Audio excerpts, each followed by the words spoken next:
वशिष्ठ ज्योतिष है। आपने कई बार देखा होगा कि आपके घर में जो बच्चे होते हैं वो अलग अलग स्वभाव के होते हैं। जैसे किसी बच्चे को बाहर खेलकूद बहुत पसंद होता है, तो किसी बच्चे को घर में बैठ के टीवी देखना बहुत पसंद होता है। कई बच्चे ऐसे भी होते हैं जो खिलौनों के साथ जोड़ तोड़ करते रहते हैं। कई बच्चे ऐसे होते हैं जो बड़ों की बातों में दखल अंदाजी करते हैं, और कई बच्चे तो ऐसे भी होते हैं जिनको बोलना ही नहीं पसंद होता, बिल्कुल बहुत कम बातें करते हैं।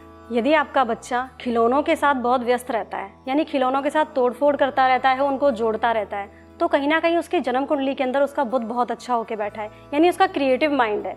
वो उन चीज़ों को करता है जिसे उसे करने में अच्छा लगता है, और आगे चलकर ऐसे बच्चे इन्हीं कामों में ही जुड़ते हैं कि इनको बिजनेस फील्ड बहुत पसंद आती है। ये किसी के आगे अपनी बातों को बहुत अच्छे से पेश कर सकते हैं, अपनी बातों को बहुत अच्छे से समझा सकते हैं। यानी जिनकी कुंडली के अंदर बुध बहुत अच्छा होता है वो बहुत अच्छे बिजनेस माइंड पर्सन होते हैं, और अपना काम अपनी बोली के आधार पे, अपने दिमाग के आधार पे बहुत अच्छा निकाल सकते हैं।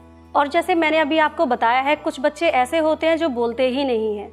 उन बच्चों का अक्सर करके क्या होता है कि चंद्रमा जो होता है वो बहुत ज़्यादा स्ट्रांग होता है, यानी ऐसे बच्चे बहुत ज़्यादा शांत रहते हैं, और शांत रहने के कारण अपनी पढ़ाई लिखाई में बहुत अच्छे निकलते हैं।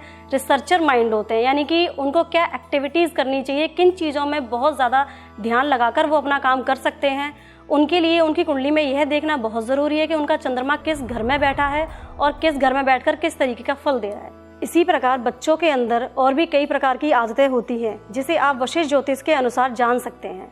और यदि आप जानना चाहते हैं तो आप हमारी वेबसाइट astroscience.com पर अपनी और अपने बच्चे की डिटेल फिल करके, यानी कि उनका date of birth, time of birth and place of birth fill करके उसके बारे में पूर्ण जानकारी बिल्कुल फ्री में प्राप्त कर सकते हैं। कई बार क्या होता है कि हमारे बच्चे पढ़ाई लिखाई तो कर रहे हैं, लेकिन वह जिस फील्ड में पढ़ाई कर रहे हैं आगे चल के उनको उस फील्ड में कोई सफलता ही प्राप्त नहीं होती। ये आप हमारे वशिष्ठ ज्योतिष से जान सकते हैं, क्योंकि वशिष्ठ ज्योतिष आपको बता सकता है लेकिन मानना आपको है। ये वशिष्ठ ज्योतिष है।